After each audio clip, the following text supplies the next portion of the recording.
Bonjour, bienvenue sur cette conférence sur les soft skills, booster vos soft skills en partenariat avec Finance Innovation. Je suis Abdellah Diop, donc consultant coach, créateur de Fil de Gap, qui est une organisation que j'ai créée entre le confinement numéro 2 et le confinement numéro 1 et confinement numéro 2, et donc qui est une organisation qui travaille sur la gestion des tensions.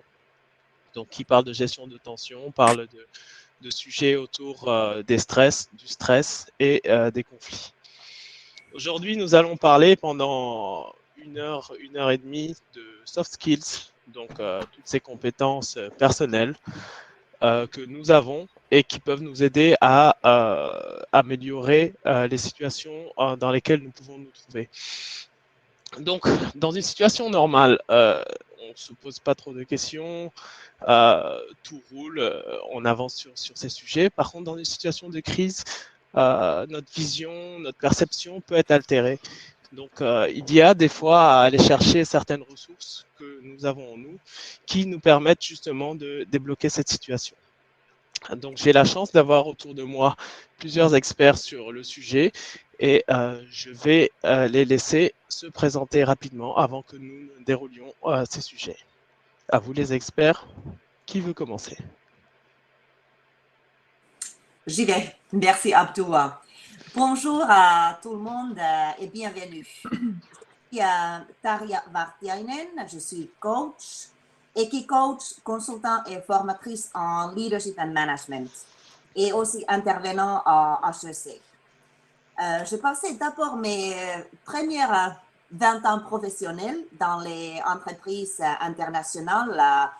Je travaille à Londres, New York et à Paris dans les fonctions assez techniques. Donc, j'étais directeur de finance. Donc, c'est bien, on est quand même dans la finance innovation. Et dernièrement, j'étais directeur financier pour la société American Express pour Europe de l'Ouest. Et je faisais partie du comité de direction en France. Et après, je me suis posé la question, est-ce que je vais encore continuer avec ces belles sociétés?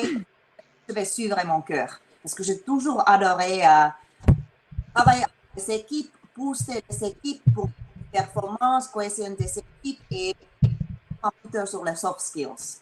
Donc là, ça fait maintenant plus que 5 ans. Donc, je suis mon cœur et je crée mon société de consulting. J'aime les chiffres, mais j'adore travailler avec les équipes pour développer leurs capacités, justement aller plus loin ensemble comme une équipe. Et coaching d'équipe et bien sûr le coaching individuel. Et ma spécialité, vous entendez très bien mon accent sartoise, bien sûr. Donc, j'adore travailler avec les équipes multiculturelles internationales. Je fais des séminaires, formations avec un partenaire assez exceptionnel qui a 4 jambes et puis qui pèse 500 kilos. Donc, c'est un cheval. Et là, c'est magnifique parce que le feedback, c'est tout de suite. Il n'y a pas de jugement, il y a juste cette présence de la personne. Il va vous dire tout de suite quel est l'impact sur l'autre, votre style de management et votre style de communication. Et ce que je vais vous parler aujourd'hui, c'est un module leadership authentique que je développe constamment autour comment on peut être authentique, agile et avoir performance exceptionnelle avec nos équipes. Et vous allez, je vais vous parler un peu plus de ceci plus tard. Donc, c'est moi. Merci Tarja. Ben, je vais prendre le relais. Donc, je suis Carole Elzen-Corbanez. Je suis coach également. J'accompagne les dirigeants et leurs entreprises dans le pilotage humain de la transformation de leurs entreprises. Et j'insiste là-dessus parce que, en fait, j'allie en faisant ceci ce qui me porte le plus, c'est-à-dire le business, l'entreprise et l'humain. Je m'intéresse très particulièrement à la santé émotionnelle des collaborateurs, élément essentiel dans les critères de performance des entreprises. Et je suis arrivée là après un parcours de dirigeante pendant plus de 27 ans. J'étais dirigeante dans plusieurs pays, à l'international, etc. Et j'ai décidé, il y a 6 ans, de sauter sans parachute et de changer de vie complètement. Et c'est là où j'ai trouvé mon alignement et j'ai trouvé ma zone de flow, ce qui me porte et ce qui me motive profondément. Et toute mon énergie vient d'ici. Et aujourd'hui, c'est ce que j'ai envie de partager avec vous, c'est cette posture de leadership émotionnel, comme j'aime à l'appeler, qui est absolument essentielle aujourd'hui dans le contexte actuel et dont nous avons tous besoin, vous en tant que leader et vos collaborateurs qui ont besoin aussi de cette dimension. Donc voilà, nous allons partager un moment autour de ça et je serai ravie de vous en dire un peu plus dans un moment. Je vais passer la parole à Nathalie. Merci Carole. Bonjour à tous, je suis Nathalie Lourdel, je suis coach, superviseur et aussi directrice de l'école Autrement, un autre regard. J'accompagne à ouvrir la créativité, à oser être pleinement autrement. Donc c'est ce que je vais vous proposer aujourd'hui. Merci Nathalie. Et enfin, Cyril Armange. Alors, je ne suis pas coach, mais en tout cas, donc, je suis directeur général adjoint du pôle Finance Innovation. Et donc, Finance Innovation est une plateforme en fait qui accompagne l'ensemble des acteurs innovants de l'écosystème financier dans leur transformation digitale. Et je tenterai aujourd'hui de faire remonter un petit peu les retours d'expérience qu'on a eu de nos entrepreneurs justement face à cette crise du Covid et à la résilience qui a été mise en place. Super, merci Cyril. Un petit message aux participants. Je vous invite à poser vos questions dans l'onglet questions. Donc, ce qui nous permettra de les relayer, ce qui me permettra de les relayer aux différents participants pour garder cette interaction que nous pouvons avoir et qui sera des plus enrichissantes possibles. Pour commencer, je vais donner la parole à Cyril qui va nous donner un peu sa vision de la crise. Bon, c'est pas encore fini. Les signaux semblent passer au vert, quoique. Mais on va rester très positif. On va dire que les signaux semblent passer au vert. Cyril, la parole est à toi. Est-ce que tu peux nous parler de comment tu l'as vécu, vous l'avez vécu, vous, à votre niveau? Ouais, côté finance innovation, enfin, s'il y avait une baseline à retenir, on aurait pu dire toucher n'est pas couler, hein, donc effectivement la crise n'est pas terminée, mais on a pu constater que l'ensemble de nos acteurs ont fait preuve en fait de résilience, hein. Donc en fait dans cette crise il y a eu à peu près 3 types de configurations. La première, c'est soit vous êtes une start-up, un grand groupe et vous avez vu une accélération de votre activité. La deuxième, c'est soit vous avez un ralentissement, une mise en veille de votre activité, justement amenant à proposer des services différemment. Et la troisième qui a existé, c'est soit une rupture brutale de l'activité. Et là, justement, on se pose plein de questions. Et quelque part, à partir de ce triptyque, on a vu quand même des dénominateurs communs augmenter, en fait. En tant qu'entrepreneur, aujourd'hui, comment je gère cette situation? Donc, il y a une phase un petit peu de peur quelque part, hein. Qu'est-ce que je fais? La crise me tombe sur moi, oh là là, c'est la catastrophe. Ensuite, il y a eu des logiques justement d'entraide, de solidarité qui commencent à se mettre en place, hein. Donc, ok, une fois que je dépasse cette phase de peur, qu'est-ce que je fais? Comment je mobilise justement mon écosystème, mes partenaires, mes pairs, mes concurrents, qu'est-ce que je fais? Et puis, il y a une troisième phase où, aujourd'hui, on s'adapte un petit peu à ce nouvel environnement. Et je pense qu'aujourd'hui, on est plutôt dans cette phase-là. Et ce qui est intéressant de voir, c'est vraiment que la capacité de résilience, en fait, quelque part, et je pense que les interlocuteurs autour de la table le mettront en avant, est souvent liée un petit peu à la typologie de l'entrepreneur, en fait. C'est-à-dire que, ok, j'ai une difficulté, je suis dans une start-up qui est censée être agile, flexible, qu'est-ce que je mets en place? Et typiquement, on a eu plein d'entrepreneurs avec qui je discutais durant la crise qui, en 48 heures, ils ont eu l'occasion justement de pivoter leur business model, de se dire, tiens, ma configuration business change, qu'est-ce que je peux mettre en place en fait? Il y en a d'autres qui, malheureusement, justement, ont une rupture brutale de leur activité, qui n'ont pas pu s'adapter tout de suite parce que leur business model peut-être était moins pertinent dans ce contexte de crise, ont décidé d'être un petit peu dans le care en fait, de proposer des services de livraison de médicaments aux plus vulnérables, de proposer des services gratuits pour des problématiques de cash, parce qu'on sait très bien qu'en temps de crise, chez l'entrepreneur, c'est le cash qui est important. Comment je gère ce cash? Donc, on a eu plusieurs configurations, plusieurs attitudes. Mais en tout cas, ce qui ressort, c'est que cette crise est arrivée, il y a eu un peu l'impact brutal à gérer. Et ensuite, où la résilience a été importante, c'est comment je transforme durablement mon modèle, en fait, à travers une nouvelle configuration économique, à travers de nouvelles données, justement, pour justement pouvoir créer de la valeur ajoutée.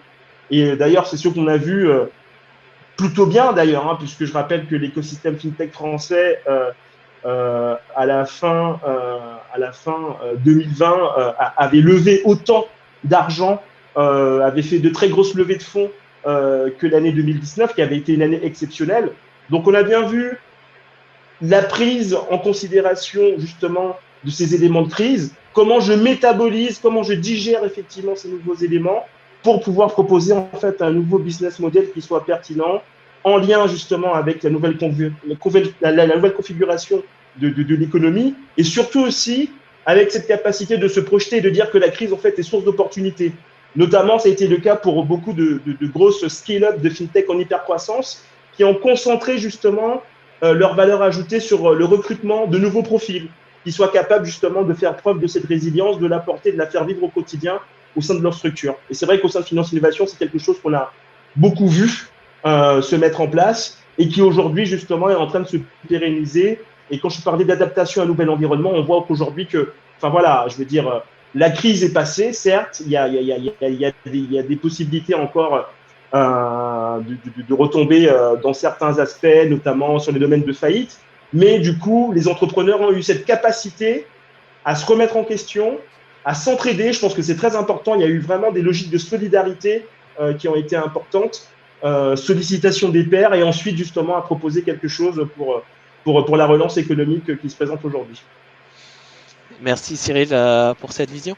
Est-ce que pendant cette phase-là, tu as parlé pas mal de stratégie, de réaction, de ce que les gens ont pu faire pendant cette crise, mais pour leur société. Mais est-ce qu'il y a des gens qui sont venus te voir en se disant, voilà, en te mettant devant ce qu'ils ressentaient eux chez eux, en te parlant de leur tension personnelle, en te parlant de leur peur, peut-être, de petits succès, de quick wins qu'ils ont eu, etc. Est-ce qu'il y a eu ce genre d'interaction Bien sûr, bien sûr, bien sûr, bien sûr. Et c'était là un peu la pertinence de Finance Innovation, c'est que nos valeurs de solidarité, et c'est vraiment de notre ADN, hein, de solidarité, de proximité, ont fait que beaucoup d'entrepreneurs sont venus nous voir. Bon, bah écoute Cyril, ça va être compliqué, mais tout en étant optimiste en fait.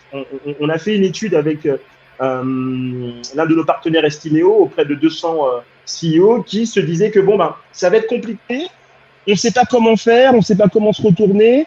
Et il faut souligner aussi la pertinence du dispositif des PGE, de la BPI, des propositions de relais justement pour conserver sa trésorerie qui ont été aussi pertinents. Ça a été quand même un appel d'air en fait pour beaucoup d'entre elles. Mais tout de suite, il y a eu cette capacité à se projeter durablement sur OK, ben voilà, cet élément est arrivé, comment on se projette. Et c'est vrai qu'au final, beaucoup étaient optimistes et beaucoup avaient cette vision de la crise. Hein. On sait que la crise a deux acceptions dans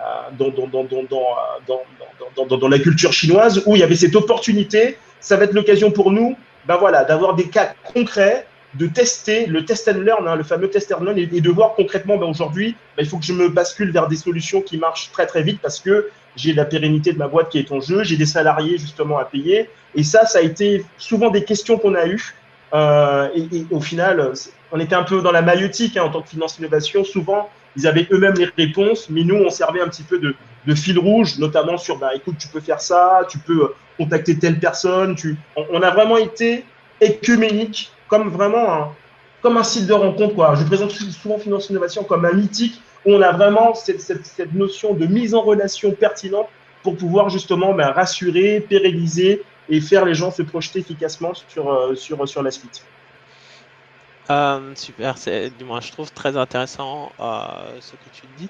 Et donc ça nous fait penser, ça me fait penser à justement à voilà, tu as dit, Cyril, je vais pas y arriver, ça va être compliqué, j'ai mes salaires à gérer, donc de la tension, du stress, de la peur, et arriver à se dire, ok, bon, mais il faut que quand même j'arrive à le faire. Donc c'est peut-être le début d'une sorte de naissance de résilience, de refus en tout Oui. cas d'une certaine situation qui se met en place.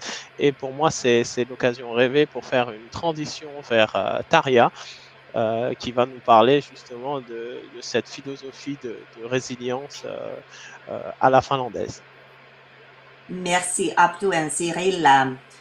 D'abord, ce que Cyril disait, je vais vous parler le sisu et leadership. Il y avait des mots qui résonnent très bien avec sisu finlandais. C'est cette résilience, agilité, entraide, se remettre en question et créativité. Donc, je vais vous brièvement parler trois choses avec le sisu. D'abord, c'est quoi? Parce que c'est un mot finlandais intraduisible dans les autres langues. Mais on a tous du sisu. Deuxièmement, je vais parler quels sont les atouts quand on utilise notre sisu. Et troisièmement, comment développer son sisu. Donc, pour commencer, j'aimerais bien que vous tous et toutes, on prend juste quelques secondes. Réfléchissez une situation d'échec dont vous êtes sorti. C'était vraiment un challenge, mais vous avez réussi. Malgré toute l'adversité, même quand les chances d'en sortir étaient contre vous, vous êtes sorti quand même. Réfléchissez juste pendant quelques situations perso ou professionnelle dans votre vie.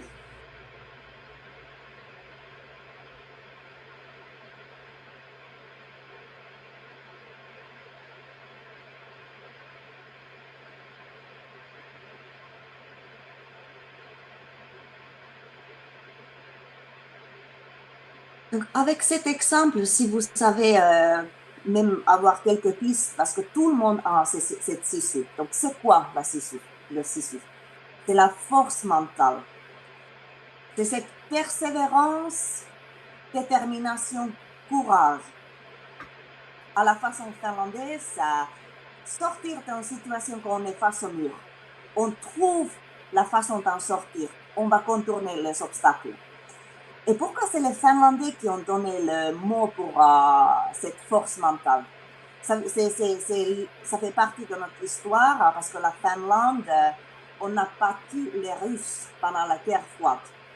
Malgré étant 3 fois moins en soldats et 100 fois moins en artillerie, on a trouvé cette force en sortir et battre. Ça veut dire le dépassement de soi, cette résilience émotionnelle. Comment, quand je fais quelque chose avec mes tripes, avec mon cœur, comment je vais y arriver? Et c'est un état d'esprit qui tend à l'action. On laisse parler ses actes. Donc, walking the talk. Et c'est surtout en face de l'adversité. Et surtout maintenant, Cyril parlait de pendant la COVID, beaucoup de sociétés, on pense qu'on n'en trouve pas la solution. Mais on y arrive. Parce que c'est notre conviction le plus profonde qui vient de notre cœur, de notre tripe.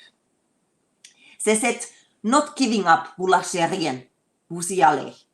C'est comme un deuxième souffle, vous y arrivez.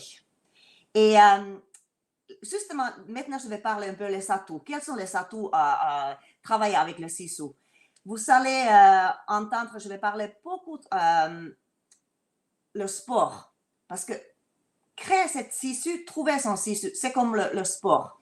Et vous savez, dans le sport, même dans les entreprises, la différence, un bon athlète, bon CEO ou quelqu'un qui est excellent, quelle est la différence? C'est le temps de récupération. Comment je récupère? Quand je peux récupérer très vite, je ne reste pas sur les côtés négatifs. Je prends les infos négatives, mais après, je avance. J'avance même plus fort qu'avant. C'est cette sisu qui vient de l'intérieur disant « Ok, je n'ai pas réussi, mais j'y vais. Et je vais attaquer plus fort qu'avant. » Donc, ça, c'est des atouts qui, pour le leadership, qui parlent beaucoup. Et surtout pour le leaders, il y a cette authenticité. Quelles sont mes valeurs? Comment je suis authentique avec moi-même? Deuxième, agilité. C'est l'intelligence situationnelle, émotionnelle et l'intelligence positive. Agilité. Collaboration. Comme Cyril disait, c'est cette entraide. C'est surtout dans les contextes négatifs. On a besoin les autres. Comment on va être plus fort en plusieurs? Parce qu'on travaille en équipe, justement aller plus loin tous ensemble. Et quand on crée les leaders authentiques, agiles, collaboratifs, on a performance durable et les résultats exceptionnels qui vont durer. Donc, pendant les leadership séminaires de SISU, je parle beaucoup de cette force essentielle qui vient de l'intérieur. Parce que c'est cette force qui donne l'authenticité et succès dans la vie, pas que dans la vie professionnelle, mais aussi personnelle. Vous savez très bien, tout est lié. On est entier.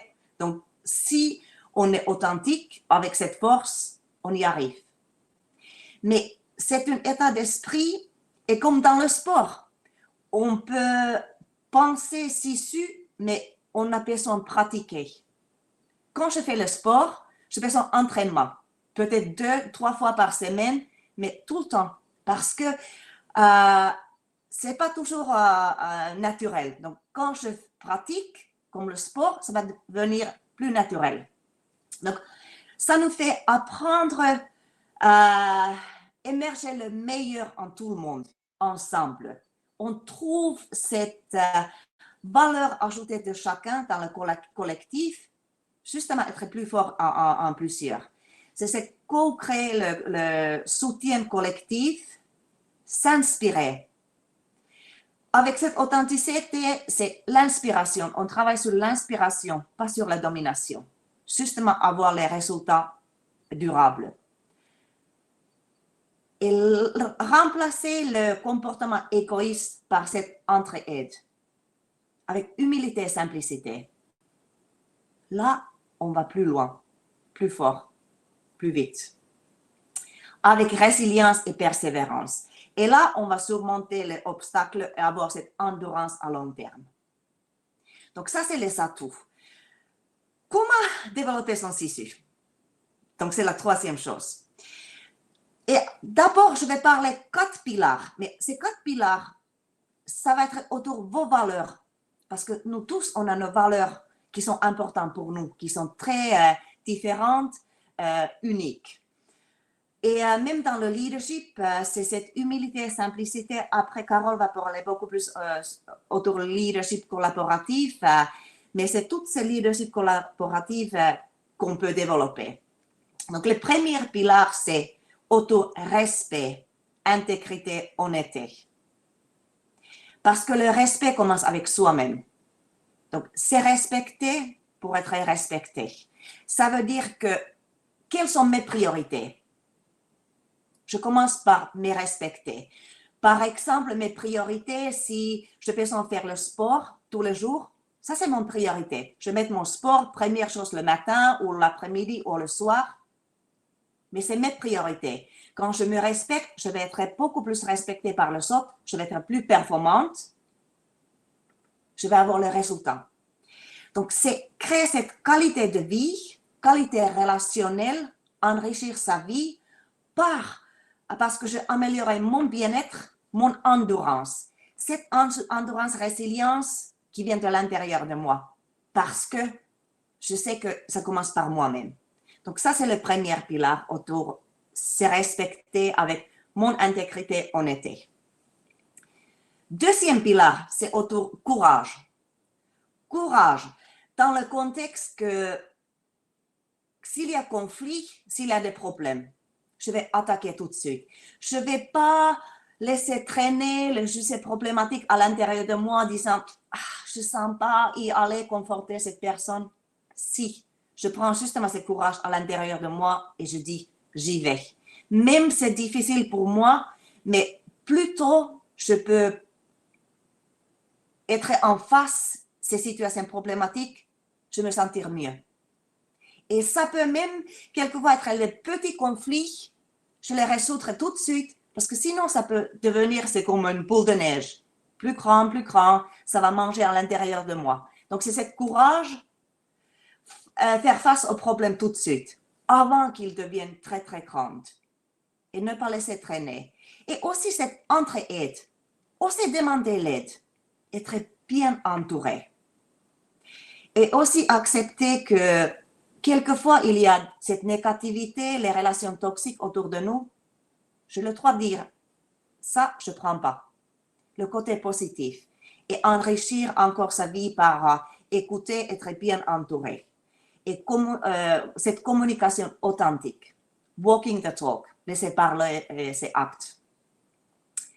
Troisième pilar, c'est cette persévérance. C'est l'intelligence positive. Parce que la vie est dure. On a eu la COVID, on a eu le crisis, mais c'est tout le temps. On ne vit pas dans le monde de bisounours. Il y a toujours les obstacles. Mais comment je peux voir dans chaque situation le côté positif? Même si c'est très négatif. Mais maintenant, avec la COVID, c'est sûr, il y a beaucoup de choses négatives, mais il y a aussi côté positif. Moi, je trouve que pour les coachs, pour les formateurs, il y a retour sur les valeurs de la base, le respect, confiance partagée. Donc, on peut toujours essayer de trouver ces côtés positifs. Donc, c'est, comme je disais dans le sport, c'est dans la récupération. OK, je prends le côté négatif, mais je ne laisse pas traîner ça. Je me focalise sur le côté positif. Comment je peux construire ça plus fort autour de moi? Et j'y fonce. Et en même temps, accorder le droit à l'erreur. Parce que nous tous, on fait des erreurs. So what? Je fais une erreur, mais je récupère et je fonce plus fort. Encore avec cet entourage, équipe autour de moi, le soutien. Et j'apprends et je répare même plus fort vers mon objectif. C'est tout ces, en anglais, on parle beaucoup le growth mindset, le grit. J'y vais avec le côté positif. Et ça, comme je disais, ça, on peut en parler, mais c'est le sport, il faut pratiquer. Il faut les choses qui vous parlent à vous avec votre valeur. Peut-être c'est avec la méditation, peut-être c'est avec lire, mais par le respect, mais pratiquer le côté positif. Et vous connaissez, je pense tous, cette élasticité de notre cerveau. Quand on fait les choses, on répète. On répète le côté positif. Après, ça va devenir beaucoup plus naturel. Et le dernier, c'est cette détermination. Rappelez les Finnois qui ont battu les Russes contre toutes les adversités. C'est sûr que la façon la plus sûre réussir dans la vie, c'est travailler dur et intelligemment. Mais quand on fait les choses avec notre cœur, avec nos tripes, on y arrive. Donc, positiviser, faire confiance à ses tripes. Quand je sens que c'est la bonne chose, c'est ma passion. J'y vais. Et vous savez, on va réussir. Donc, ça, c'était juste un petit speech autour du CISU. Je pourrais vous parler pendant des heures. Et justement, c'est mes séminaires. Je fais beaucoup de recherches autour du CISU et leadership authentique. Et maintenant, je laisse la parole à Carole parce que ça me touche beaucoup. Carole travaille sur le leadership côté l'intelligence émotionnelle et c'est très nordique. Donc, Ouais. Carole, à toi. Taria, juste avant que Carole commence, juste une petite envie de réagir par rapport à ce que tu as dit et peut-être une petite, plus précisément deux questions. La première, c'est que tu parles de Sisu et tu dis que c'est une force, etc. Moi qui suis beaucoup dans les arts martiaux, ça me fait penser au ki, tu sais, cette force qui vient de l'intérieur et qui vient plus précisément du ventre. La première question que j'ai, c'est je voudrais savoir si le Sisu aussi, il vient comme le ki du ventre ou il vient d'autres endroits. Ça, c'était la première question. Et la deuxième, tu as pas mal insisté sur la collaboration, l'échange avec les autres. Et moi, ça me fait penser à la philosophie Ubuntu. C'est un peu un concept africain, je pense, sud-africain, qui dit que l'homme n'existe que par le collectif et que toutes les actions sont faites pour le collectif. Et donc, après, elles permettent à l'individu de se développer. Et donc, du coup, je me dis, est-ce que si on est quand on n'est pas dans un environnement qui est, on va dire, CISO oriented, comment faire? Parce que les autres ne vont pas forcément être dans cette philosophie et avoir envie de collaborer, d'échanger avec nous. Voilà, c'est les deux petites questions que j'ai. Si tu as envie d'y répondre, ce serait super. Absolument. C'est des super questions, Abdou. Et souvent, ça vient surtout en coaching. Parce que c'est vrai, en fin de journée, qui on peut changer dans la vie? C'est que nous-mêmes, n'est-ce pas? Parce que chaque situation est différente. Donc, comment je trouve cette agilité? Être moi-même dans les situations différentes, avec les équipes différentes, dans la vie, surtout dans la vie professionnelle. On ne choisit pas nécessairement les équipes autour de nous. Mais quand je trouve cette force à l'intérieur de moi, quand je trouve cette authenticité, tu parlais, et c'est exactement les mots qui me parlent aussi, c'est dans les autres langues, il y a des mots qui reflètent le même concept.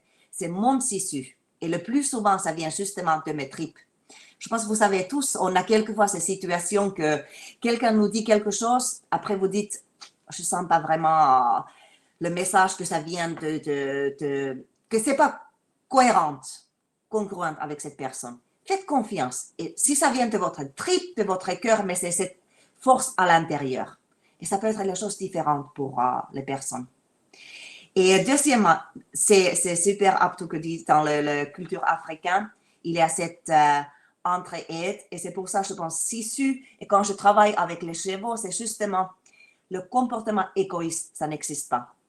Toutes les actions qu'on fait, c'est pour le bien-être, le troupeau, l'équipe.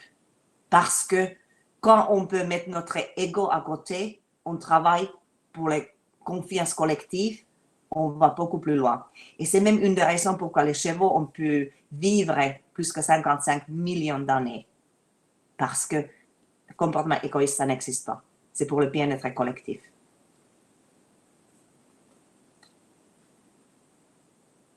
Super, merci pour ces réponses. Carole, the floor is yours. Alors, merci Taria, merci Abdoulaye. Alors, la première chose que je vais poser, vous allez peut-être entendre un souffle. J'ai l'impression que ce matin, mon ordinateur est à la peine et par moments, le ventilateur s'affole. Donc, si vous entendez un souffle, je vous prie de me pardonner. Ce n'est pas moi qui suis essoufflée, c'est juste mon ordinateur qui a quelques soucis ce matin. Bon, l'essentiel, c'est que la connexion soit là et que, en tout cas, n'hésitez pas à faire signe si vraiment vous ne m'entendez pas du tout. Tout à fait. Alors, mais là, moi, je t'entends très bien. Eh bien, magnifique. Tout va bien. La vie est belle. Alors, après le ciseau finlandais, moi, j'ai envie de vous partager ce que j'appelle le leadership émotionnel.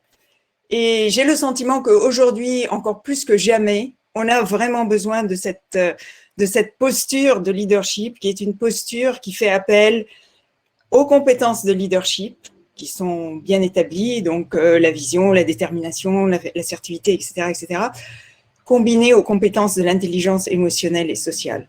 Les deux, aujourd'hui, je pense, on en a tous besoin. Cyril a fait référence tout à l'heure à ces entrepreneurs qui ont trouvé la force de la résilience, du rebond, qui ont trouvé l'énergie au fond d'eux. Et en fin de compte, ils ont fait appel à quoi? Ils ont fait appel quelque part à certaines de leurs compétences de l'intelligence émotionnelle. Compétences que nous avons tous en nous. Alors, très rapidement, déjà, pour poser au démarrage, c'est quoi l'intelligence émotionnelle? L'intelligence émotionnelle, c'est cette capacité que l'on a tous à nous connecter avec nous-mêmes, à identifier nos émotions, à être en posture d'accueillir les émotions des autres et pouvoir interagir en conséquence. Alors, une fois que j'ai dit ça, qu'est-ce que j'ai dit? L'intelligence, juste pour vous faire pour poser le schéma, l'intelligence émotionnelle a été vraiment portée à la connaissance de tout un chacun vers la fin des années 90 par le docteur Daniel Goleman. Et j'avoue que j'ai le plaisir et l'honneur de pouvoir collaborer avec lui. Donc, tous les jours, j'apprends des choses et c'est vraiment magnifique. Donc, Daniel Goleman a posé les 4 fondements, les 4 domaines essentiels de l'intelligence émotionnelle. L'intelligence émotionnelle se construit autour de ces 4 domaines qui sont en fait la conscience de soi, la maîtrise de soi, La conscience sociale, c'est ma capacité à comprendre comment les autres interagissent entre eux, comment ils évoluent. Et enfin, la dynamique relationnelle qui va être cette capacité à interagir avec les autres et comprendre le besoin des autres. Dans ces 4 domaines, il y a 12 compétences d'intelligence émotionnelle que Daniel Goleman a identifiées. Il les a identifiées au travers des différentes études qu'il a fait dans les grandes entreprises et il les a identifiées comme des marqueurs de leadership performant et à l'écoute de ses équipes. Alors aujourd'hui, moi, j'ai envie de vous partager de quoi est-ce que j'ai besoin, moi, aujourd'hui, en tant que leader et qu'est-ce que je peux mettre en œuvre là, maintenant, pour commencer à déployer ma posture de leadership émotionnel. Eh bien, la première chose, c'est la conscience de soi. C'est très important de prendre conscience de ce qui se passe en nous. Qu'est-ce que je ressens? Quelles sont ces émotions qui sont là? Mon corps me donne des indications. Aujourd'hui, on a tendance à être en mode automatique. Et je peux en parler, je l'ai été pendant plus de 27 ans, en mode automatique. Notre corps nous donne des indications. Soyons à l'écoute de ce que notre corps nous dit. Et on ressent quelque chose. Qu'est-ce qui se passe? Se poser ces questions, se connecter avec cela, se connecter à ce que nous sommes vraiment, notre motivation intrinsèque. Qu'est-ce qui est là? Tout à l'heure, Taria parlait avec ce qu'on a au fond des tripes. Effectivement, qu'est-ce qui nous porte? Pourquoi je fais cela et où je vais avec? C'est notre motivation intrinsèque, c'est celle qui nous porte et qui va nourrir notre énergie. Rester honnête avec soi-même et être à l'écoute de ce qui se passe. Notre corps est un phénoménal indicateur de ce qui se passe. Restons à l'écoute de ce que notre corps nous dit. C'est notre baromètre, c'est notre chaîne de météo interne et je vous invite à vous connecter à votre chaîne de météo interne et à relever votre bulletin météorologique régulièrement dans la journée. Vous avez des indications là. Restez connecté aussi quand je me connais moi-même, je me reconnecte à mes valeurs essentielles. Et ça, c'est important. Être reconnecté ainsi à ces valeurs essentielles, être à l'écoute de ce qui se passe dans mon corps, tout ceci va m'aider à retrouver un alignement. Où est-ce que je suis et où est-ce que je vais avec tout ça? Et ça va me permettre de m'ancrer. Et ça va être un premier pas vers le déploiement de ma confiance en moi. Et ça, c'est un premier pas pour une posture et je peux déjà élargir mes épaules. Alors, vous allez me dire, OK, c'est sympa. Et ensuite? Et bien ensuite, je reste à l'écoute de mon corps. Et en restant à l'écoute de mon corps, je vais vous donner une indication. Vous voyez, une petite histoire. Il y a de ça 6 ans, quand j'ai décidé d'arrêter ma carrière de dirigeante, je me suis arrêtée, donc j'ai sauté sans parachute, j'ai pris des risques, que je ne regrette pas d'ailleurs. Et en une semaine de temps, mon entourage immédiat m'a dit « C'est incroyable, Carole, tu as retrouvé le sourire. Ça faisait 1 an que tu ne souriais plus. » Mon corps m'envoyait des signaux. Je ne m'en rendais pas compte. J'étais en mode automatique, prise par le quotidien des affaires, etc. Je n'écoutais rien de ce qui se passait. Et en une semaine de temps, j'ai perdu 3 kilos. Alors ça, c'est génial, surtout avant le début de l'été. Mais en une semaine, qu'est-ce qui s'est passé? Mon corps a un niveau de stress qui avait descendu et mon niveau de cortisol dans le corps a descendu. Donc mon corps, mais je ne l'écoutais pas, je n'écoutais rien de ce qui se passait. Et en fait, quand j'ai décidé de sauter, j'ai suivi mes tripes, j'ai sauté. Quelle libération. Donc restez à l'écoute de ce qui se passe dans votre corps. Votre corps est comme une horloge suisse. Quand vous regardez l'heure, vous ne doutez pas de ce qu'elle vous dit, l'heure. Eh bien, ne doutez pas de ce que votre corps vous dit. Ça, je vous invite vraiment à le mettre en pratique. Alors, une fois que vous avez pris vous êtes conscient de ce qui se passe en vous, eh bien, on a des émotions qui émergent. Et dites-vous bien que toutes les décisions que nous prenons ont quelque part leur racine dans les émotions que nous ressentons. Les émotions sont à l'origine, il y a une impulsion biologique et on a une émotion. On ne peut pas arrêter les impulsions biologiques. Néanmoins, on peut gérer les émotions. Et ça, c'est la maîtrise de soi. Alors, quand je ressens, je sens que ça devient rouge, j'ai les oreilles qui rougissent, je sens un nœud dans l'estomac. Accordez-vous le temps de vous dire, mais c'est quoi là? Qu'est-ce qui est en train de se passer? Essayez de nommer ce que vous ressentez. Le fait de nommer ce que vous ressentez, ça, ce nœud, ces rougeurs, mais je sens du stress là qui est en train de monter. À partir du moment où vous l'avez nommé, vous posez déjà une distance par rapport à ça. Au lieu d'être vous-même le stress, je suis en colère, vous rentrez, je suis en colère, et vous rentrez dans une réunion complètement en colère, vous êtes la colère. Nommez-la, dites, mais pourquoi je suis en colère? Et ça, c'est la maîtrise de soi. Je nomme l'émotion et je me dis, mais pourquoi? Quelle est la raison? Juste ce dialogue interne que vous entamez avec vous-même va vous permettre d'avoir une perspective différente. Et en fait, ça va déconnecter cette émotion ou ce que j'appelle, moi, le petit hamster qui commence à tourner dans sa roue comme un fou furieux dans la tête et qui est en train de vous emmener dans le stress qui emmène le stress et le stress et le stress.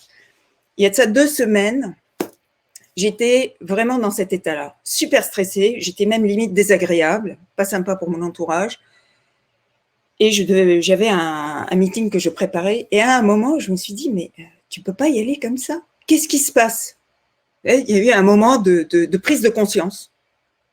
Et là, je me suis posée, je me suis dit, mais qu'est-ce qui se passe? Pourquoi tu es comme ça? Juste en posant cette question, une évidence s'est faite à moi. En fait, j'allais dans un meeting où je savais que c'était pas qu'on était en train de se fourvoyer et qu'on allait droit dans le mur. Et je le sentais et je n'étais pas à l'aise avec. Eh bien, le fait d'avoir pris conscience de pourquoi, si j'avais cette émotion, et j'ai nommé ce stress, m'a permis de rentrer dans le meeting en me disant, OK, eh bien, écoutez, moi, je vous propose qu'on envisage les choses différemment. Et ça, c'est quelque chose que vous pouvez mettre en œuvre. C'est juste, vous, de rester à l'écoute de ce qui se passe et donnez-vous la permission de, je pose 30 secondes et je me pose la question. Qu'est-ce qui se passe là? Ça, c'est vraiment ce qui va vous aider à être beaucoup plus aligné et beaucoup plus à l'écoute des autres. À partir du moment où vous avez identifié ce qui se passe chez vous, eh bien, vous avez de l'espace pour pouvoir être à l'écoute de ce qui se passe chez les autres. Et être à l'écoute de ce qui se passe chez les autres, c'est aussi faire preuve d'empathie. L'empathie est absolument nécessaire, surtout aujourd'hui dans le monde dans lequel on est, dans le contexte dans lequel on est. L'empathie, c'est pas être béni oui et dire oui à tout enfin le bisounours, etc. Ce n'est pas du tout ça. L'empathie, c'est avoir cette capacité à aller percevoir les sensibilités des uns et des autres. C'est vraiment développer, mettez-vous à l'écoute, sortez vos antennes et mettez-vous à l'écoute de ce que ressentent vos collaborateurs, de ce que ressent votre entourage. C'est ce qui va vous permettre de recontextualiser toutes ces émotions que vous ressentez autour de vous dans le contexte pour pouvoir prendre une décision éclairée. Et un leader qui arrive à prendre la mesure de ce qui se passe et de percevoir ces champs émotionnels qui sont autour de lui, eh bien, il va créer un environnement également qui va être un environnement où la confiance va pouvoir s'installer plus facilement et ça invite les collaborateurs à venir contribuer, en fait, parce qu'ils se rendent compte que vous êtes à leur écoute, vous percevez ce qu'ils sentent. Et ça, c'est très important. C'est très important dans cette posture. Donc, ce qui est important, c'est déjà de commencer par soi-même. Hein, le dicton qui dit « charité bien ordonnée commence par soi-même », eh bien, c'est bien vrai. Commencez par vous occuper de vous-même pour pouvoir mieux vous occuper des autres. Vous savez, dans l'avion, on vous dit « mettez l'oxygène d'abord sur vous avant de vous occuper du voisin ». C'est la même chose là. Connectez-vous à votre météo interne pour pouvoir mieux percevoir la météo interne des autres. Et ce qui est important, c'est de vous dire, à partir du moment où je fais attention à ce qui se passe en moi, je suis à l'écoute de ce que les autres ressentent. À ce moment-là, je suis dans une posture qui me permet de créer chez l'autre une émotion positive également. Dites-vous bien que vous êtes vous, suivant ce que vous avez décidé de faire et la façon dont vous gérez vos émotions, vous arrivez, vous, en face de vos collaborateurs avec un champ émotionnel. Ça vous appartient que ce champ émotionnel soit positif ou négatif, suivant comment vous gérez vos émotions. Ça vous appartient. Et dites-vous bien que dans une interaction avec un autre, votre champ émotionnel va impacter l'autre. Et il va impacter l'autre, pourquoi? Parce que dans notre cerveau, on a un circuit de neurones qui s'appelle les neurones miroirs, qui s'activent dès qu'on est en interaction les uns avec les autres.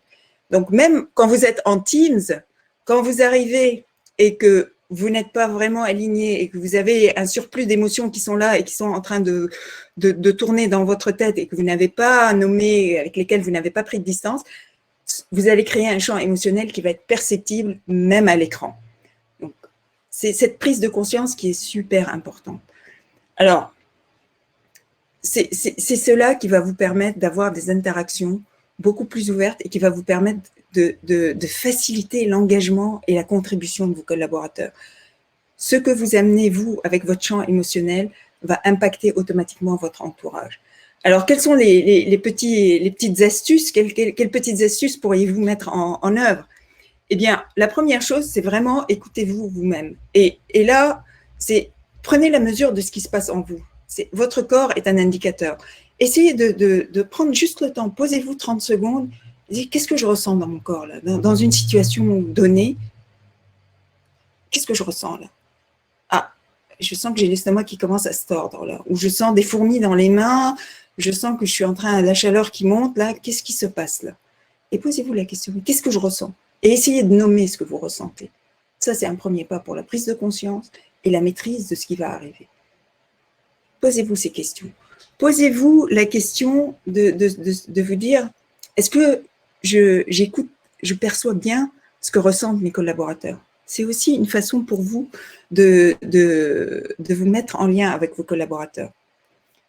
Et aujourd'hui, dans le monde super virtuel dans lequel on vit, il y a différentes choses que vous pouvez mettre en place également qui sont juste poser une question à vos collaborateurs, demandez-leur quel est le moyen de communication qu'ils préfèrent. Quand vous n'êtes pas dans un exercice imposé où vous devez absolument passer par Teams ou Zoom ou que sais-je, posez-leur la question. Quel est le moyen de communication par lequel vous voulez qu'on échange sur ce sujet précis? Qu'est-ce que vous amenez là? Vous amenez votre empathie vis-à-vis du collaborateur. C'est ça vous montrez que vous êtes à l'écoute, vous percevez qu'ils en ont ras-le-bol du Teams, ils en ont ras-le-bol du Zoom, et vous percevez qu'ils ont besoin d'échanger différemment. Eh bien, en faisant cela, vous créez ce que j'appelle un safe container, un environnement où ils vont se sentir en confiance et ça va contribuer à l'échange et ça va contribuer à la dynamique d'interaction. Une autre chose que vous pouvez faire aussi, c'est adresser les incertitudes. Aujourd'hui, la majorité des collaborateurs, quand vous lisez tous les sondages, vous disent « on est inquiet, on ne sait pas, on aimerait qu'on prenne soin de nous ». Eh bien, prenez soin de vos collaborateurs, adressez les incertitudes. Il y a des incertitudes. Le fait même que vous preniez l'initiative d'aller adresser les incertitudes est déjà un réconfort et ça leur permet de se sentir beaucoup plus en confiance, en fin de compte. Adresser l'incertitude provoque une certitude. Donc, n'hésitez pas à y aller. N'hésitez pas non plus à poser des questions pour lesquelles vous n'avez aucune réponse. Et ce n'est pas grave. Vous avez le droit, en tant que leader, d'être vulnérable. Ce n'est pas un signe de faiblesse, ce n'est pas un manque de charisme. Vous n'avez pas toutes les réponses et ça, c'est totalement OK. Vous n'êtes pas Dieu le Père. Donc, vraiment, n'hésitez pas à mettre ces petites choses en place. Je sais que j'arrive à la fin de mon temps. Je voulais vraiment vous partager ces quelques tips. Oui. Je vais te demander de conclure, Carole. Voilà, voilà. Et je voudrais que vous vous sentiez libre de poser toutes les questions. Évidemment, c'est un sujet qui me passionne et je suis parfaitement dans mon flow quand j'en parle. Mais posez toutes les questions que vous pouvez. 10 minutes, c'est très restrictif, je l'ai dit à Abdou, mais j'ai géré ma frustration. Je l'ai nommé, je l'ai géré. Fantastique. Donc, n'hésitez pas à poser les questions et j'y répondrai avec grand plaisir. Merci beaucoup. Perso, je peux encore t'écouter parler des heures de ce sujet. Merci en tout cas de ce partage. Juste une petite question. Tu parles de l'intelligence émotionnelle et donc ça nous ramène sur les soft skills qu'on n'apprend pas, qui sont pas innés, et versus les hard skills, tout ce qu'on apprend à l'école, etc. Où on peut se référer direct. Du coup, comment moi je fais pour développer mes soft skills? Est-ce que je reste tout seul dans mon coin et je fais confiance à mon corps, etc. Et puis j'improvise, j'apprends tout seul, hein, test and learn? Ou est-ce que je vais apprendre avec quelqu'un comme toi qui va me guider? Je sais que dans certains pays nordiques, hein, je pense j'ai lu des articles où ils intègrent des modules. Bon, après, je ne suis pas allé plus loin que ça, des modules d'intelligence émotionnelle à l'école et qu'ils sont en train de développer une autre génération et ça c'est pas mal. Toi, voilà, quelle est ta vision par rapport à ça? Comment on se développe aujourd'hui en tant qu'adulte, hein, parce que des fois on peut essayer tout seul et on peut se planter. Est-ce qu'il faut aller se planter et puis connaître la bonne voie? Voilà, c'est le genre de questions qui me viennent. Bon, je sais que c'est pas simple comme question, mais si tu peux répondre rapidement, ce serait super. Alors, je vais essayer de répondre rapidement. Alors, déjà, je dois poser un truc. J'aime pas la dénomination de soft skills. C'est tout et n'importe quoi. C'est la tarte à la crème à la mode. Donc, j'aime pas tellement parler de ça. Vous avez il y a ce que j'appelle moi les compétences techniques. C'est effectivement ce que tu apprends sur les bancs de l'école, de l'université, etc., qui font partie de ton curriculum vitae et tout va bien. Donc ça, c'est quelque chose qu'on apprend. Après, il y a ce que j'appelle les compétences non techniques. C'est vraiment ce que tu développes sur les bancs de l'école de la vie. C'est ce que tu vas développer toi-même en grandissant, en prenant conscience de ce qui se passe et en développant toutes tes compétences d'intelligence émotionnelle. Les compétences d'intelligence émotionnelle, on les a toutes en nous. Elles sont en nous. Il nous manque de les développer. Tout est déjà là. Les 12 compétences de l'intelligence émotionnelle les plus importantes sont déjà en nous. Il nous manque de les développer. Et pour les développer, le premier pas vraiment, c'est le fameux connais-toi toi-même. Donc, c'est ce que j'ai indiqué, c'est essayer de vous connecter et d'être à l'écoute de ce qui se passe en vous. C'est vraiment le premier pas. Après, dans vos interactions, dans les interactions que l'on a, évidemment, à chaque situation, comportement, ajustement, adaptabilité qui est une compétence de l'intelligence émotionnelle. La motivation est une compétence. Donc, tout ceci est un faisceau de compétences qui sont là, qui se développent aussi à l'école de la vie, dans nos expériences au jour le jour. Le plus important, c'est de se connaître soi-même, parce que c'est là le point de départ. C'est dans cette mesure-là que je peux, à ce moment-là, moi, me développer et surtout être à l'écoute des autres pour interagir de façon optimale avec les autres et être à l'écoute de leurs besoins également. Voilà, j'ai répondu très rapidement, Abdou. Est-ce que j'ai répondu à ta question? C'est très bien. Tu as répondu à ma question. Merci beaucoup pour ce partage. Ce qui me fait passer la parole à Nathalie, qui va nous parler justement de ressenti, qui va rester sur cette corde-là. Nathalie, la parole, elle est à toi. Merci. Bon, alors moi, Abdou, il m'a donné 10 minutes pour vous faire rêver. Alors c'est parti. Je vais vous proposer de rêver. C'est-à-dire, rêver, c'est se reconnecter, un peu comme ça vous a été dit, à ses envies, à son cœur, à ses élans, à ses envies d'oser, à l'énergie aussi. Alors c'est facile à dire comme ça, rêvons, rêvons tous ensemble. Mais finalement, on s'aperçoit que quand on est dans un temps de contrainte, comme on l'est actuellement, avec les enjeux économiques, avec les contraintes sanitaires, avec tout ça, finalement, on peut se retrouver plus dans de la réaction ou de la surréaction ou dans la procrastination, j'attends que ça aille mieux, comme avec un boulet au pied, et plutôt dans le non-désir, puisque bloqué par les événements extérieurs. Ça a été dit aussi en introduction par Cyril, c'est-à-dire quand on est entrepreneur et qu'on a envie d'avancer et qu'on voit que les contraintes, c'est difficile de rêver et d'agir. Et pourtant, subir ou agir, certains ont choisi d'agir d'ailleurs, de passer à l'action. Passer à l'action, c'est se projeter, c'est avancer. Ce qui est difficile, c'est d'avancer quand on n'a pas d'objectif ou de but ou de rêve. Donc finalement, mon propos, il est assez clair. C'est rêver, reconnecter à votre créativité, c'est-à-dire pour agir de façon stratégique, il ne suffit pas d'agir pour sortir de la contrainte, il faut aussi agir en étant connecté à tout ce que vous avez eu comme élément en début de webinaire, c'est-à-dire cette énergie pour rebondir, cette conscience de soi. Et donc, du coup, le message clé, c'est connecter votre action à vos rêves. C'est-à-dire reconnecter à votre créativité, à votre énergie, à votre élan vital. Alors, c'est facile à écrire, c'est facile à dessiner, mais la vraie question, c'est qu'est-ce qui fait que parfois, on est un peu déconnecté, on est en train de subir. Ça peut être plusieurs raisons, notamment, par exemple, s'il y a trop de contraintes, on n'arrive plus à agir. On a perdu confiance en soi et du coup, il est difficile d'agir. Ça peut être aussi qu'on agit beaucoup, mais on a l'impression que ça ne porte pas ses fruits ou que c'est pas utile ou c'est pas efficace ou ça n'apporte pas ce qu'on souhaiterait. Donc souvent, si on agit et j'ai envie de dire si on s'agite même dans tous les sens sans être connecté à ce qui fait sens, à ses rêves, ça pose un problème d'agir en décalé ou d'agir dans tous les sens justement. Donc ma proposition, elle est claire, c'est commencer par rêver. Qu'est-ce qui vous fait du bien? Qu'est-ce qui vous donne de l'énergie? Qu'est-ce qui vous motive? Et à partir de ce rêve, vraiment, en vous déconnectant de tous les tracas et les embrouilles du moment, fermez les yeux, allez-y vraiment là, fermez les yeux et demandez-vous ce qui va vous faire du bien aujourd'hui ou même cette semaine. Euh, Qu'est-ce qui vous ferait le plus de bien? Qu'est-ce qui vous emmènerait vers un élan positif?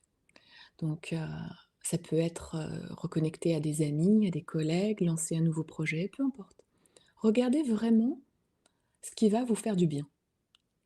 Et à partir de ça, notez les ingrédients, notez les clés.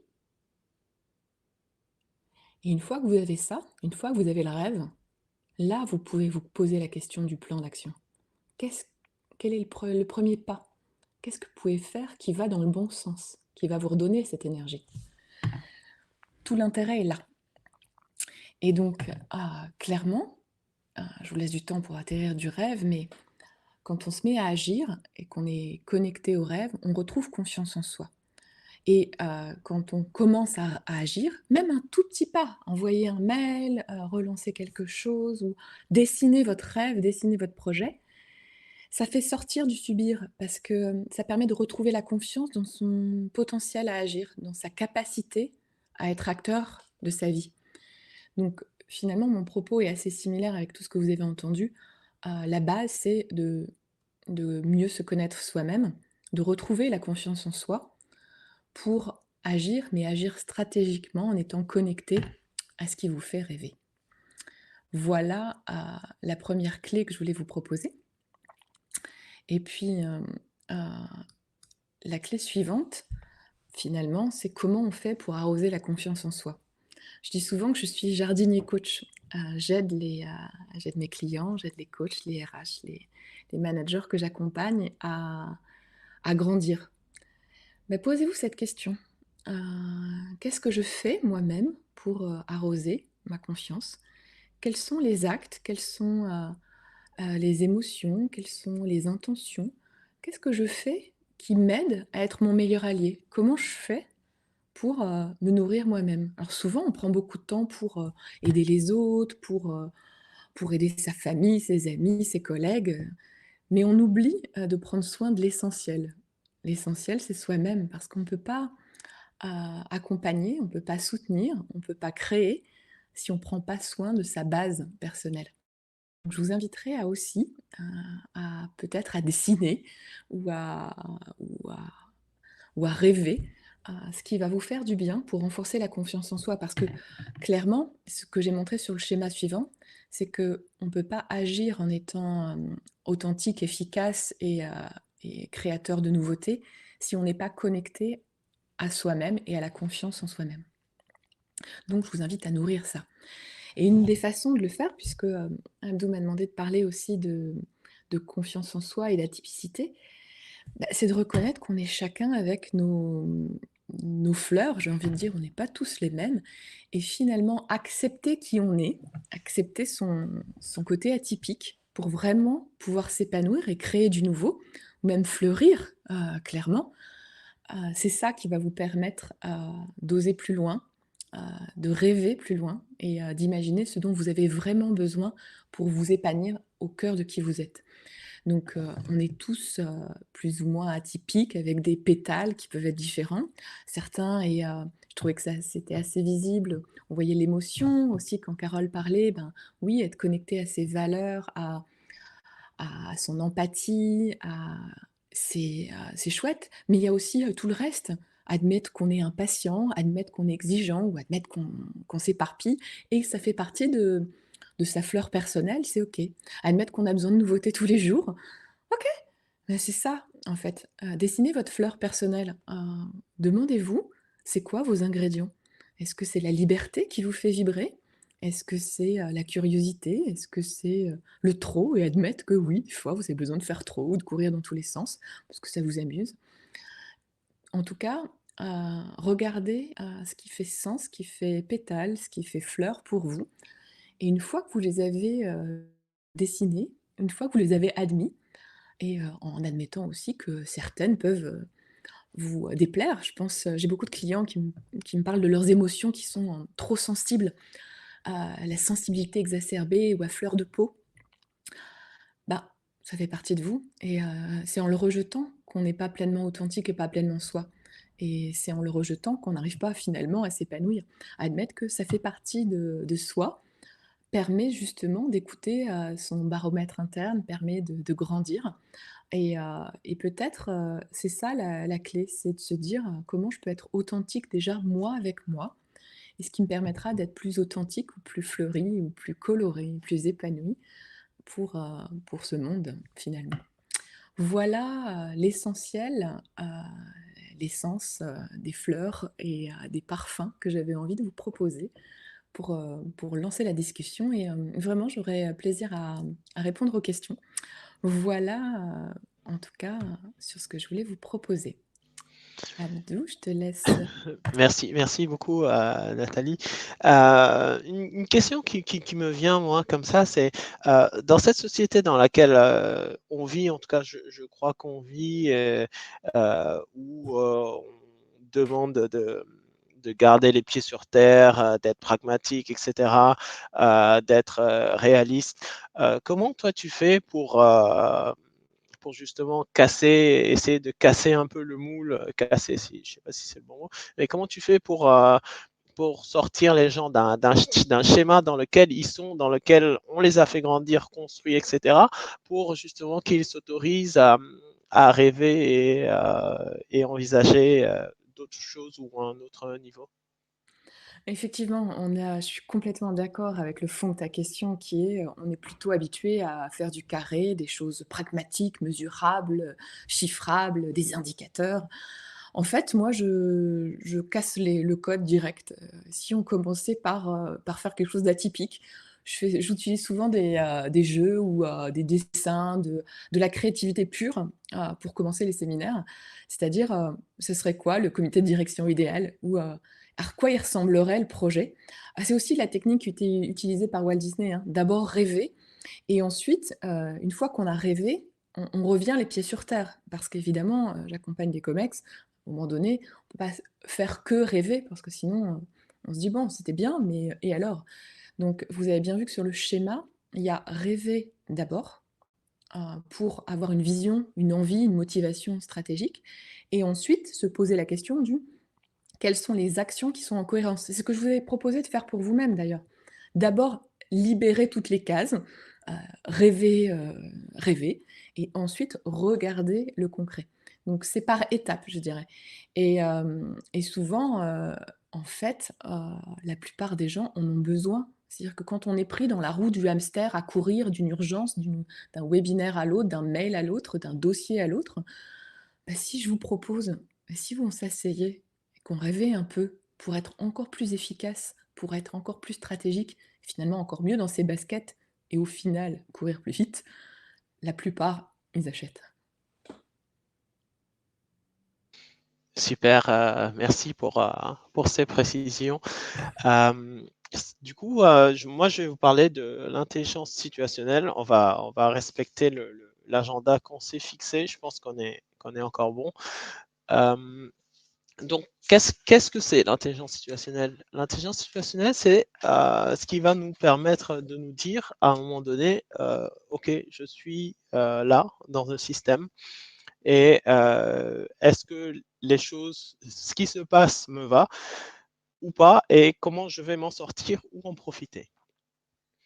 Donc, moi, j'ai travaillé sur ces choses-là. Donc, je rappelle, je suis coach également, mais je suis aussi instructeur d'arts martiaux, donc du karaté et d'escrime. J'ai été compétiteur à haut niveau sur ces deux disciplines.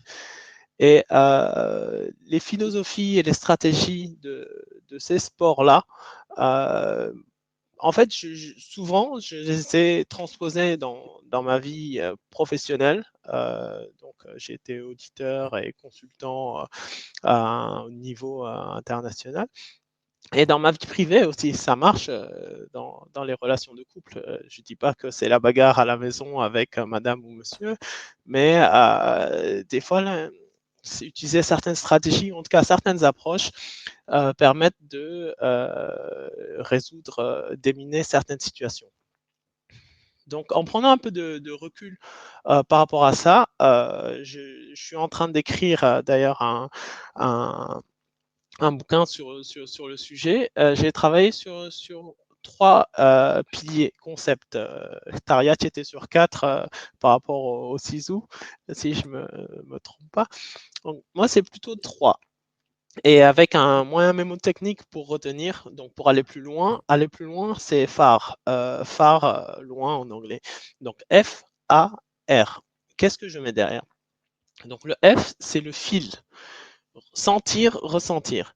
C'est-à-dire, là, beaucoup de choses que je vais dire vont rebondir, résonner par rapport à ce que mes collègues ont dit, et heureusement d'ailleurs. Fil, c'est se remettre au centre du système. Moi, qui je suis et comment je ressens les choses. Quel est l'enjeu pour moi ici et maintenant? Comment je ressens les choses? Et quelle est l'émotion que je ressens à ce moment? Est-ce que cette situation crée chez moi de la colère, de la joie, de la tristesse, de la peur? Et que chacune de ces émotions, en tout cas, si elle intervient, c'est qu'il y a un pourquoi. Donc, pourquoi cette émotion intervient à ce moment-là chez moi? Donc déjà, ressentir cette émotion-là, c'est ça qui va permettre ensuite d'utiliser cette émotion pour en faire une force, un atout dans la situation à venir. Donc, il n'y a pas que le côté émotionnel, il y a le côté physique aussi. Certains savent que, par exemple, les émotions de la peur sont liées à pas mal d'organes, ou en tout cas ont une conséquence physiologique sur les organes, sur le cœur par exemple, qui va accélérer, pas forcément en tachycardie, mais qui va accélérer pour envoyer beaucoup plus de sang dans les organes pour réagir parce que historiquement, c'était les premières fois que la peur a été constatée au niveau des hommes préhistoriques, c'était qu'ils étaient dans une situation de danger et qu'ils devaient fuir de ce danger-là. Donc, je ne sais pas si c'était les dinosaures ou les mammouths, ou en tout cas, voilà. Donc, il y a un lien entre les émotions et la partie physique, physiologique. Donc, avoir aussi conscience de son niveau donc de physiologique, comment je suis. Est-ce que je suis en forme ou est-ce que je suis fatigué? Est-ce que mes batteries sont en plat? On comprendra aisément que quand les batteries sont en plat, ce n'est pas le moment d'envisager une action qui est très consommatrice d'énergie. Donc, c'est cette intelligence-là aussi d'avoir conscience de quel état dans lequel on est. Donc, une fois qu'on a réfléchi ou pris conscience du F, donc du fil, comment je suis émotionnellement et physiquement, on arrive sur le A. Le A, c'est assess. Assess, c'est l'évaluation. Qu'est-ce que je dois évaluer? je dois évaluer le système dans lequel je suis, dans quelle situation je suis, qu'est-ce qui se passe en fait, pourquoi je suis dans cette situation-là. Est-ce que je suis tout seul dans le système? Parce que des fois, le conflit ou l'interaction, elle est seule, on est seul avec soi-même et on se crée des situations dans lesquelles on doit se sortir. Ou est-ce qu'il y a une interaction avec un autre élément du système ou avec plusieurs éléments du système? Est-ce que c'est quelque chose qui se passe en one-to-one ou est-ce que c'est quelque chose qui se passe avec plus d'une personne en face? Donc, comment je réagis? Et une fois qu'on a envisagé ça, on peut se poser aussi de la question de dire, OK, donc maintenant, quelle est l'interaction? Est-ce que je suis en mode opposition avec cette personne-là, cet élément du système? Est-ce que je suis en mode collaboration? Donc, qu'est-ce qu'on va faire? Comment on va avancer? Et comment avancer et comment prendre conscience de la personne en face? Par exemple, si on est en opposition par rapport à quelqu'un, allez, on est en affrontement. Moi, je vais prendre conscience de la taille de la personne en face. Je vais la regarder. Donc déjà, le fait de la voir, ça va créer des choses chez moi. Peut-être je vais avoir peur. Peut-être je vais plus pouvoir bouger. Et donc je dois évaluer sa force. Et moi, comment je suis par rapport à lui? Est-ce que j'ai une chance de m'en sortir ou pas?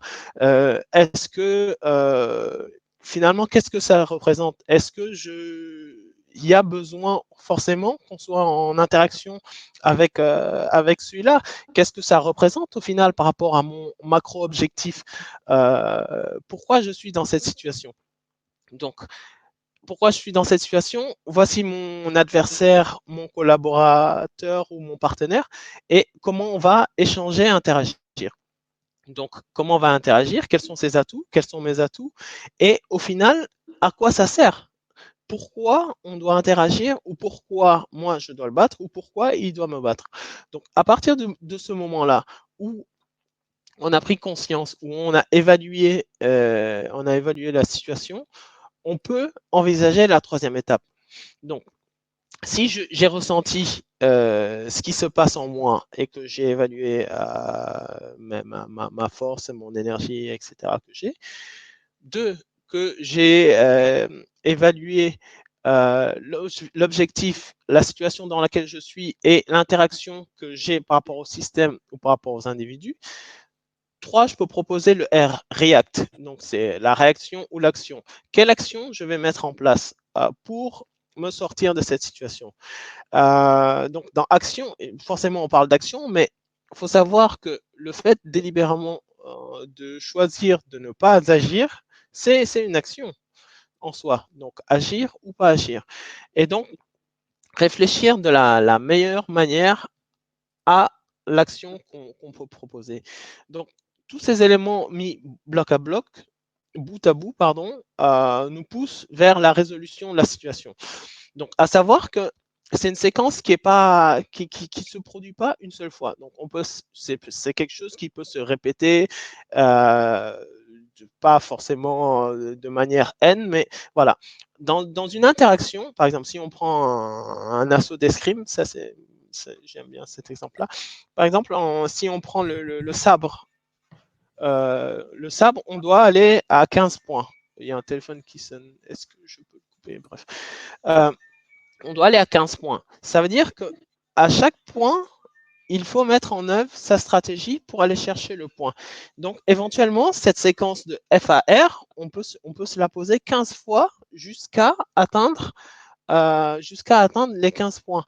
Donc, des fois, ça va fonctionner. On a pris conscience des choses, on a évalué, on a mis en place l'action.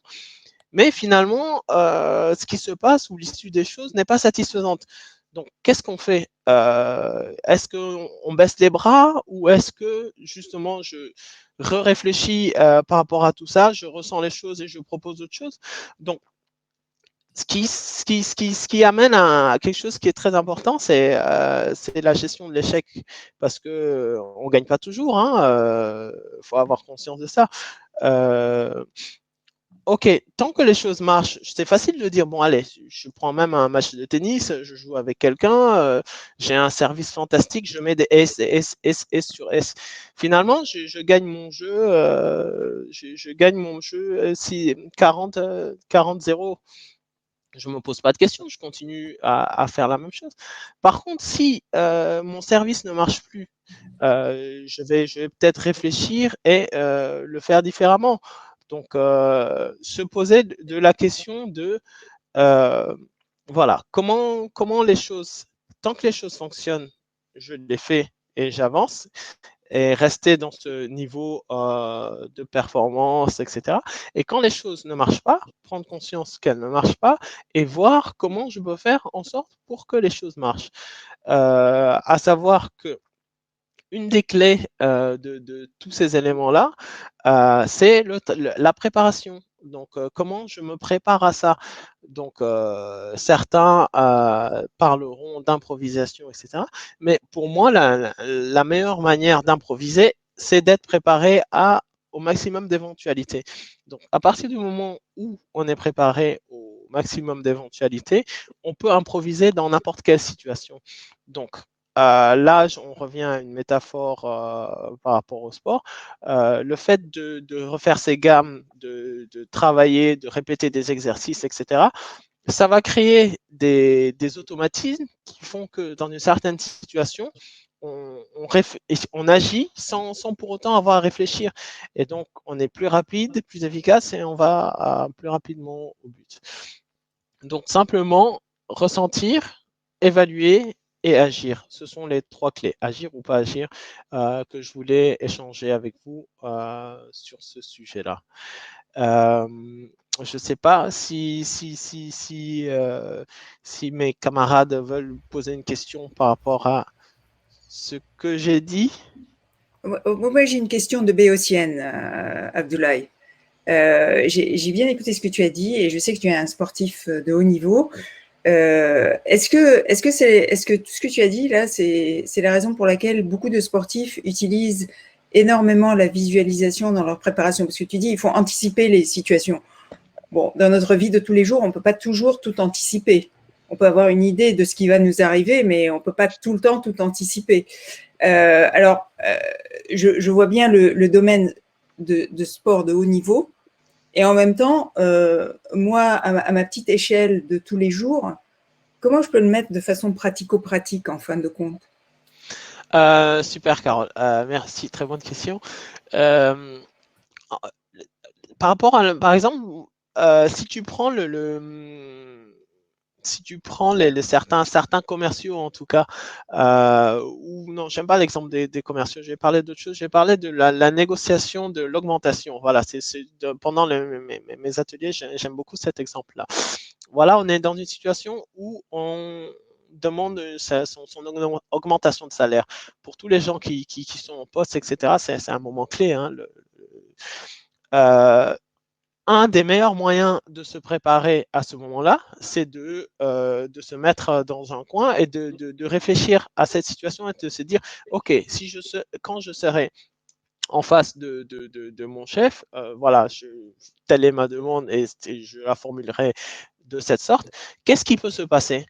On peut faire et laisser la personne travailler parce que c'est elle qui a les meilleures réponses, en tout cas par rapport à ce qui peut se passer.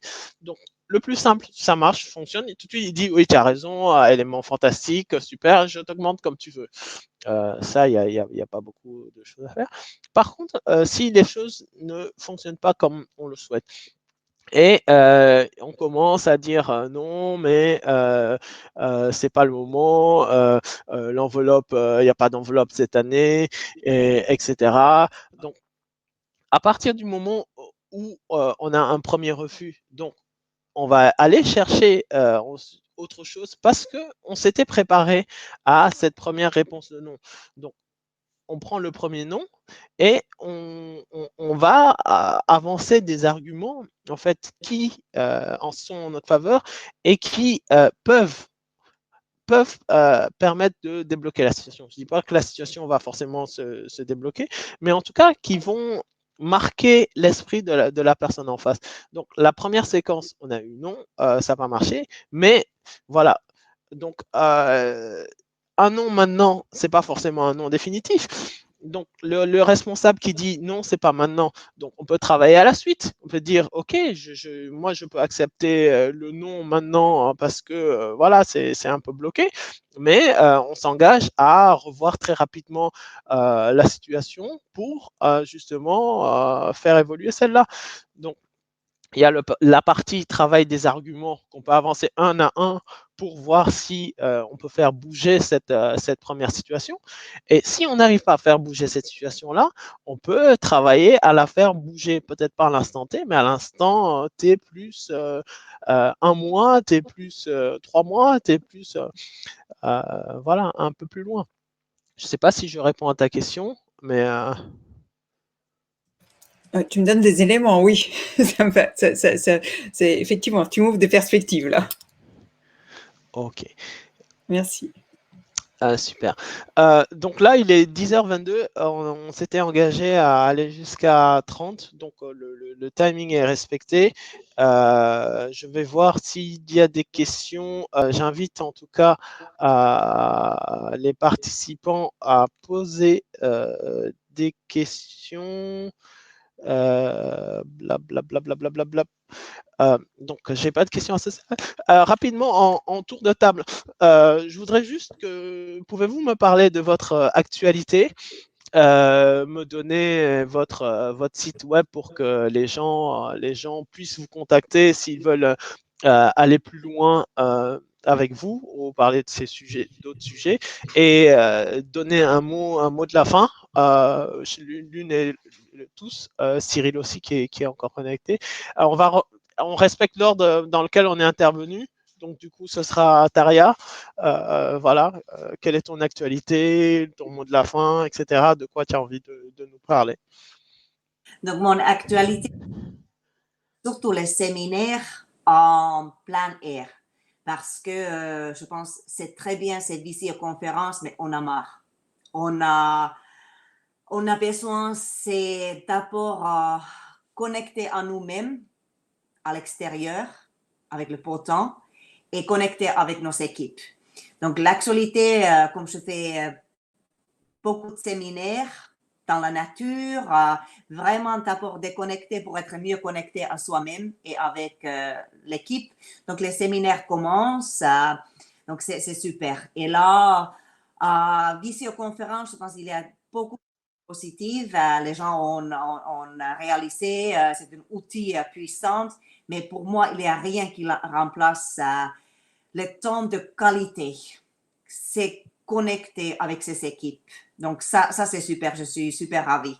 Après, c'est toute cette recherche autour le coaching, le leadership avec authenticité, avec le SISU. Donc, je suis ravie et bien sûr, pour les participants qui veulent avoir un plus d'informations, je pense qu'il y a toutes nos informations disponibles, donc vous pouvez me contacter.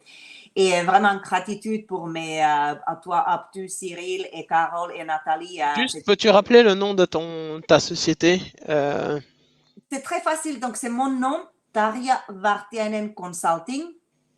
Donc, vous me trouvez tarjavartiainenconsulting.com sur le web. Et c'est vrai, c'est avec toutes les AI, c'est le nom finlandais, donc vous allez me trouver assez facilement. Super. Et merci aux participants et pour l'équipe avec cette authenticité et agilité. Donc, merci.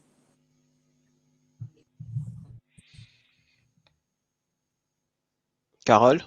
Oui, je cherchais pour mettre le micro. Voilà. Alors, mon actualité est riche et dense. Plusieurs choses. Évidemment, les coachings continuent et comme Taria, j'ai hâte de pouvoir continuer, recommencer à les faire en présentiel. Surtout les coachings d'équipe et les coachings de Comex et de Codir. C'est une autre énergie. Donc, j'ai hâte que cela soit possible. En parallèle, plusieurs choses avec certains de mes collègues chez Goldman. Nous sommes en train de créer un module sur l'intelligence émotionnelle. Si vous voulez en savoir plus sur l'intelligence émotionnelle, un module en français. Donc, ceci va bientôt arriver. Ça va être facile de travailler avec. Et autre chose également, une actualité beaucoup plus large au niveau plus international. Je suis en train de travailler avec un groupe aux États-Unis et on est en train de travailler à la migration de la forme organisationnelle post-Covid avec un focus tout particulier sur le retour et le focus sur l'humain et le potentiel humain. Et donc, vous allez voir arriver des choses le 3 juin notamment sur YouTube. Je vais être pendant 1 heure interviewée par Glenn Hopis aux US. Et voilà, c'est un moment où je vous inviterai à venir vous connecter et on va parler de ce sujet qui me tient absolument à cœur. Voilà. Comment on se connecte avec toi? Alors, je vais l'écrire dans le chat parce que le nom de la société est Cedars & Co. Donc, je vais vous mettre le lien vers le site web et mon adresse mail. Et je serai ravie de continuer la conversation avec qui veut s'il y a encore des questions. Super. Merci. Nathalie? Oui, eh ben déjà merci à tous. Et puis j'ai eu des petits commentaires sur ma voix douce. Alors effectivement, je suis hypno en plus d'être coach, donc la voix douce fait partie du package parce que pour faire rêver, il faut parfois juste se connecter à une autre partie de son cerveau. Et je trouve ça joyeux. Donc je suis en train de créer l'école EAR, l'école Autre Regard. L'objectif, c'est, parmi les modules, en tout cas le premier qui va sortir, c'est libérer votre créativité. Donc si vous avez envie de libérer votre créativité pour aussi libérer la créativité de ceux que vous accompagnez, évidemment, ou ceux avec qui vous travaillez, bienvenue. Et donc, vous avez le site autrement.com, pour le coup, c'est assez facile. Et que dire d'autre? À bientôt. Merci Nathalie. Pour ma part, j'ai mis à profit ce confinement forcé pour avancer sur l'écriture d'un livre que j'espère finir pour la fin de l'année, où je traiterai de la résolution justement des tensions, conflits, stress, etc.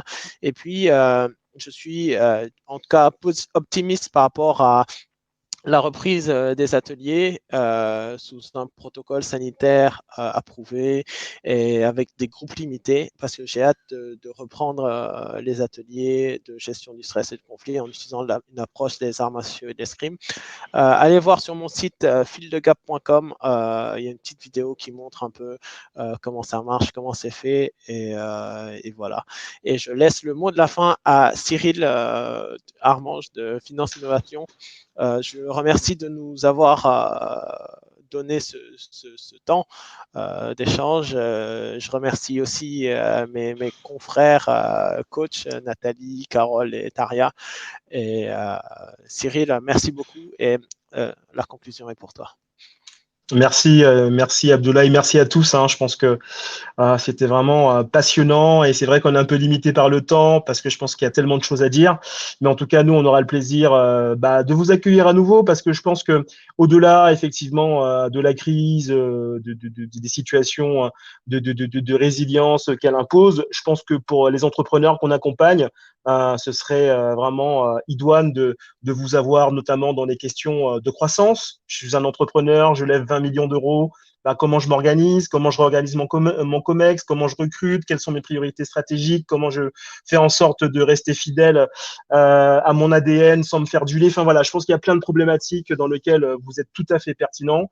Et merci à vous, c'était vraiment très très intéressant à titre personnel. Enfin voilà, j'ai eu plaisir à vous écouter. Donc quand vous voulez pour une nouvelle séance sur ces questions. Je pense qu'ils sont très chers à nos entrepreneurs et qu'il faut qu'on puisse aussi éduquer. C'est vrai que Finance Innovation accompagne dans les levées de fonds, dans des orientations un peu plus stratégiques, chiffrées, mais l'humain, le capital humain, je pense est important dans ces process et avec plaisir pour le faire avec vous. Merci à tous. Je crois qu'on termine. Du coup, Clément, tu reviens sur le floor ou tu mets fin à notre bel événement?